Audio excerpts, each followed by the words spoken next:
Good afternoon. I'm going to start, before I welcome everybody, with announcing some of the great representatives we have and partners. We obviously have our commissioners. I'm not going to name you off, it takes too long. Just saying.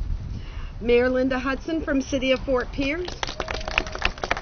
Commissioner Jeremiah Johnson.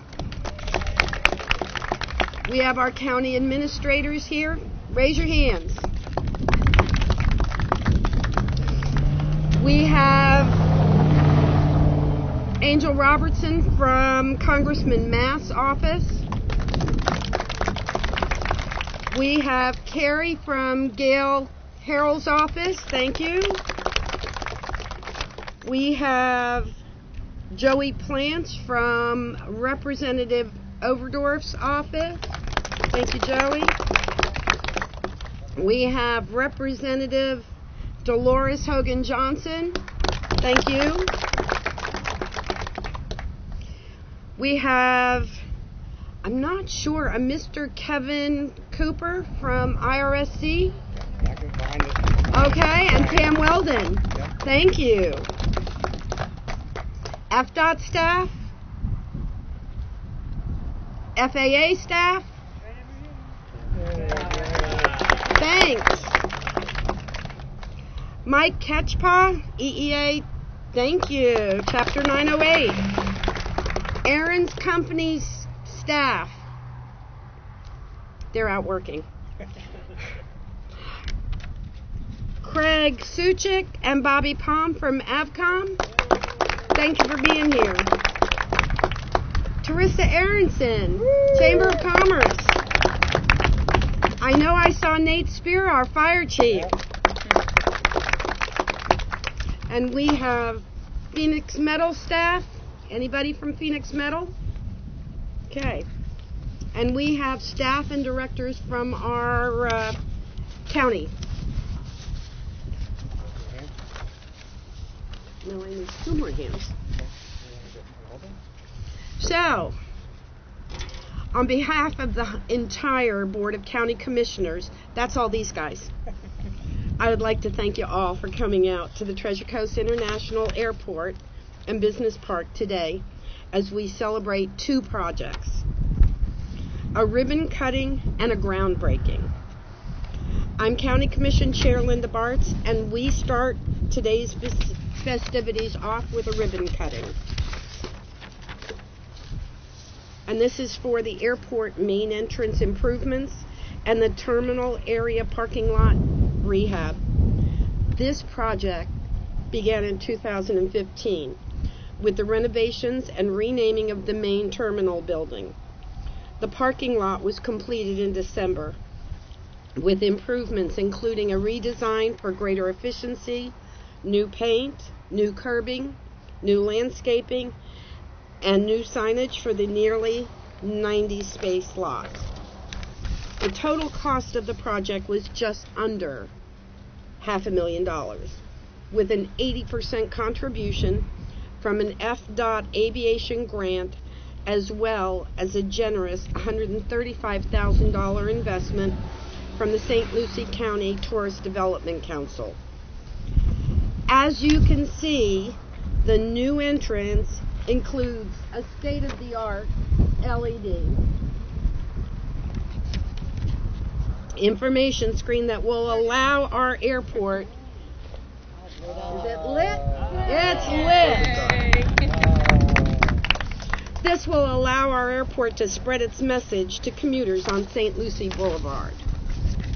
Both projects are long-term investments in fortifying the brand of our airport, whether it be with airlines, patrons of our Global Entry Enrollment Center, or our community at large. The sign is obviously much larger than the one it replaced. But so is our ambition and our goals for Treasure Coast International Airport. Let this large modern sign be a reminder of our expectations for the future. I think Stan Payne has got a few comments, and then we're going to cut the ribbon and then head over to the airfield where we'll continue to follow our ambitions for the future of the facility.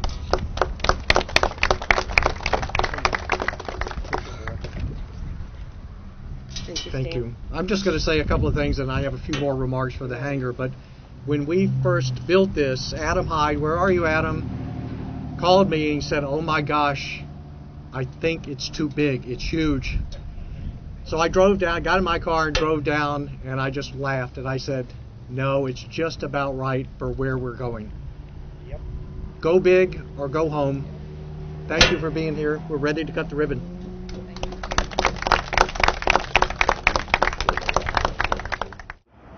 Three. You can cut it. There you go.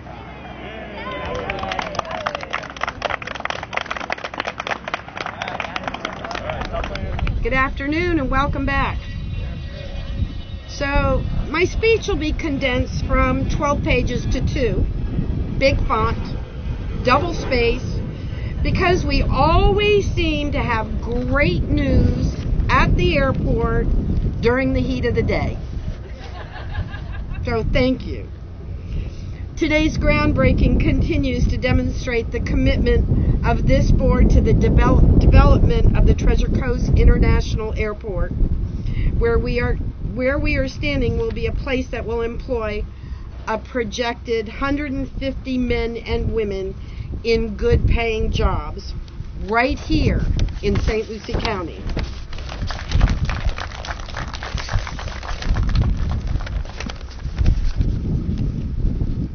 The economic impact of the Treasure Coast International Airport now stands at more than $500 million annually, and we believe that with projects like this new hangar that we will absolutely grow to more than $1 billion in the not too distant future.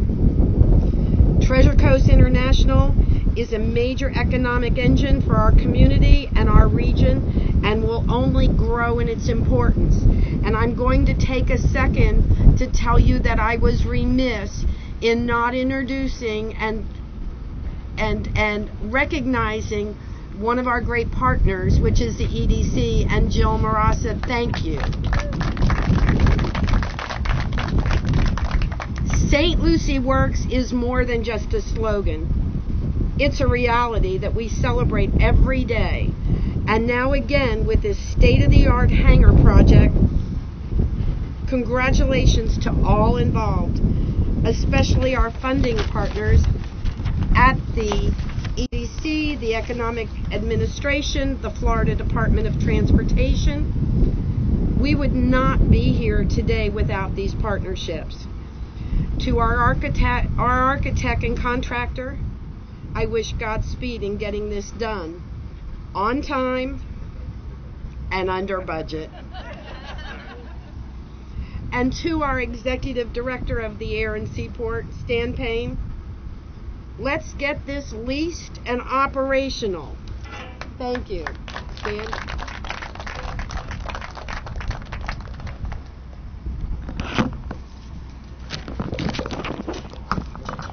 Let me just say this to the contractor. I echo that, on time and under budget. I'm going to say that one more time, on time and under budget, because I'll be watching you. So let's put this in perspective. The last new commercial construction at the airport was with 2 manufacturing buildings on Industrial 33rd in 1980. The last new building constructed by the county was Fire Station 4 in 2008. The last new hangar was constructed by our fixed base operator in 2008. So it's been a long time. It's been a long time coming. But here we are. The hangar, just for purposes of posterity and advertising, 32,000 square feet, which includes office space, shop space, fire room, and an apron, which is very important, of 150 by 190 to store aircraft. I will tell you that based on the last year in getting ready for this, I have every confidence that we will have at least not just this, but also follow-ons for people that want to invest private money in this airport. We have now reached that point, just like we did at the port. The hangar is something beyond a structure. It's a catalyst for even more growth and an investment as market forces align. It's a gateway to something bigger as we unlock the potential of this airport, finally, after decades of anticipation. My partner in crime, Peter Jones, and I, let's move that forward so everyone can see. We've been working on the concept for a long time. I told you about this last year, about unlocking the development of the areas of the airport that we control. So we have an arrow east and an arrow west and an arrow north and an arrow south. But if you notice, that's our hangar right there. That's simply the start to unlocking the campus and the potential of that land that has sat vacant for so long. We could not be more excited from a staff level to start moving and developing this airport.